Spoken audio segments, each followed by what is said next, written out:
Welcome to the Real News Network. I'm Mark Steiner, and it's great to have you all with us. It seems almost counterintuitive, but the reality is that over the last 3 decades, the racial wealth gap in our country has grown larger. Why is this happening when higher education attainment levels in the Black community and most other communities of color have grown? That question is one of those that we will explore that gets to the heart of the question. In a world of diminishing wealth for the majority of Americans, that means that if you're a Black or a person of color, you will always be treated more poorly when it comes to the economy, no matter what your education or job skill level is. The question is what to do about it. Well, the Institute for Policy Studies and the Community Reinvestment Coalition, along with others, produced a report called 10 Solutions to Bridge the Racial Wealth Divide. One of its principal authors is Dedrick Muhammad, who is director of Bridging the Divide Project at IPS and chief of Equity and Inclusion at the Community Reinvestment Coalition, who joins us once again. And welcome back, Dedrick. Always great to have you with us. Man, it's good to be on. Good to see you, man. So let's start this way. I'm curious. What I opened up with, it does seem counterintuitive. You have, in the Black community and other communities of color, education levels are higher. Things are changing clearly in over 30 years, but the wealth gap has grown. So what's at the heart of this? Yeah, and I think it's also counterintuitive to the story we tell ourselves, right? We used to tell ourselves a story about race that, well, we might not where we want to be with racial relations, but at least we're getting there. Or at least that was what was being said before Trump came to office, right? Like that was the general idea. But when you look at the economic indicators, you see we're not even getting there. We're going on to actually greater disparities, ongoing disparities. And I think, what this is showing is, yes, there is increases for African Americans, Latinos in educational levels, even in kind of diversifying different types of higher income jobs. But what we've seen is you had a regressive economy for the last 30 going on 40 years, and trying to advance racial equity in a regressive economy where the middle class, middle income, lower income are seeing less and less of the returns of economic growth, kind of really leads you into a situation that we're in today, where Blacks and Latinos, particularly as relates to wealth, were in such dire asset poverty. They're seeing very little to no gains. Actually, for African Americans, have seen a decrease since 1983 in terms of wealth. So, so when you look at this, to me, we're at a point where it's very difficult, it seems, to take a report like this, which we'll get into a bit in terms of its detail, and make the argument to the majority of Americans who are not Black or people of color, to say, look, something special has to be done here. Because, throughout the history of the United States, whether it was the Irish and African-American workers on the docks of New York fighting for jobs in the 1850s and in the 1840s, and throughout our history, there's always been this fight for just the crumbs at the bottom. Yeah. And in some ways, we have that scenario played out in a very different way in the 21st century, which makes these kind of discussions difficult to have for many people, Yeah.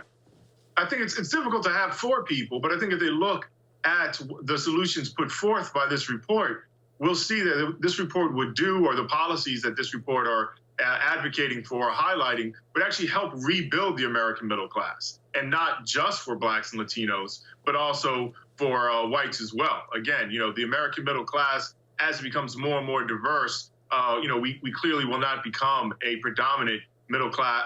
We will not remain a predominantly middle class economy or society if we continue having median wealth levels for Blacks at less than 4,000 and median wealth levels for Latinos at less than 7,000. So actually, I think our report, is highlighting policies that will, be good for all of America. It's so hard for people to see that something that would specifically address racial inequality actually is also addressing economic inequality overall. Right, and one of the things I thought about as I was reading your report and wrote a little note to myself in the margins here is that the fight for racial equity actually lifts all boats.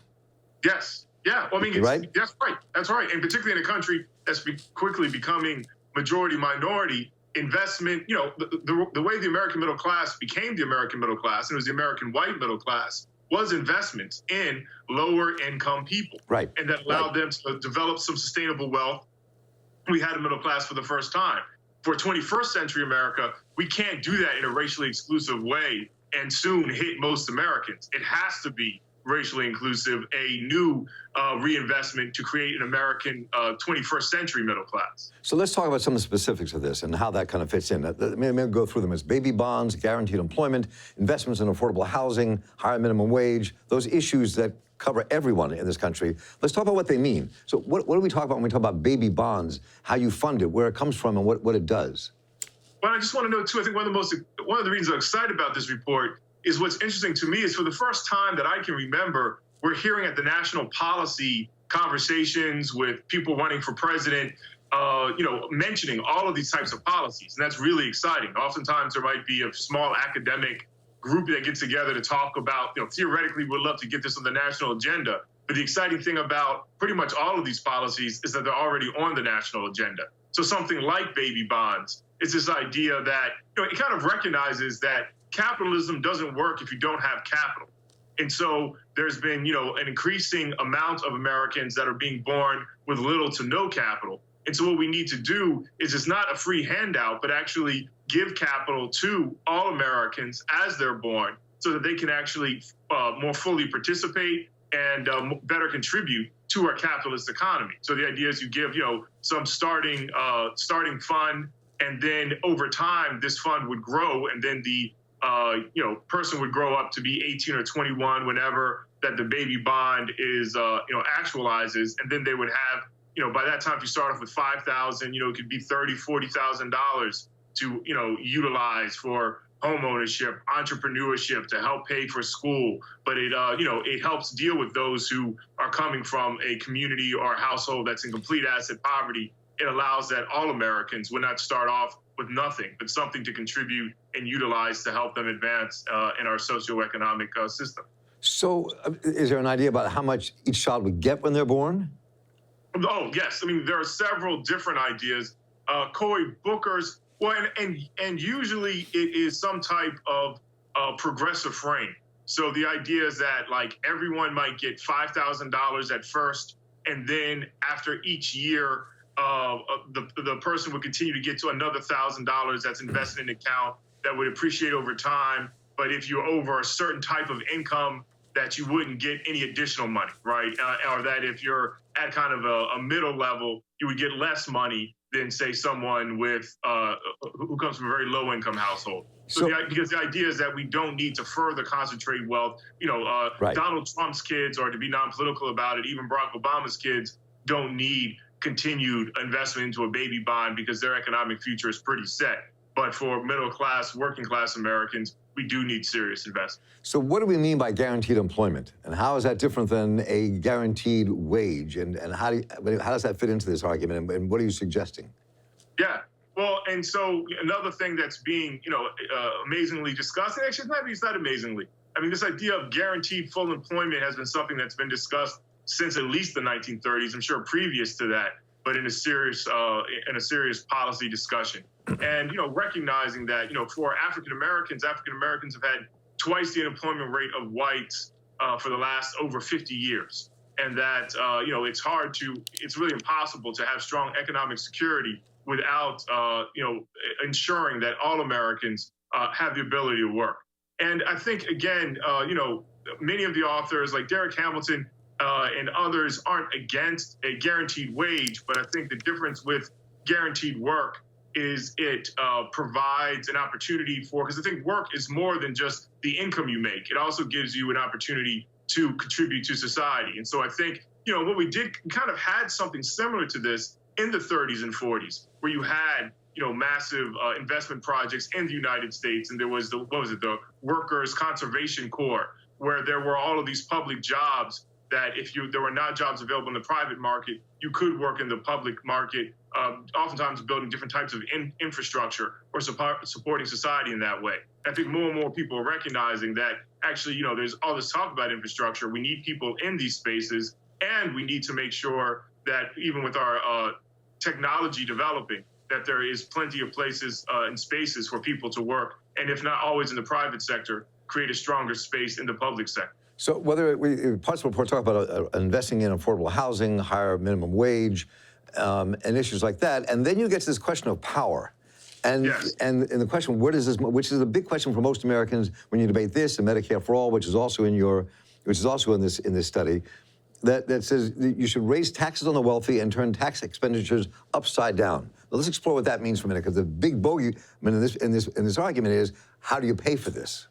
Well, that's right, and that's why you need some conversation around our taxation system, because again, these things do have to be paid for, and and Elizabeth Warren and many people are putting out bold policy proposals with understandings that by raising the estate tax, raising things that affects really only multimillionaires, could provide sufficient funds that could support some of these programs. And so we do two things: raise taxes on the wealthiest of Americans, but also turn right side up or upside down tax system.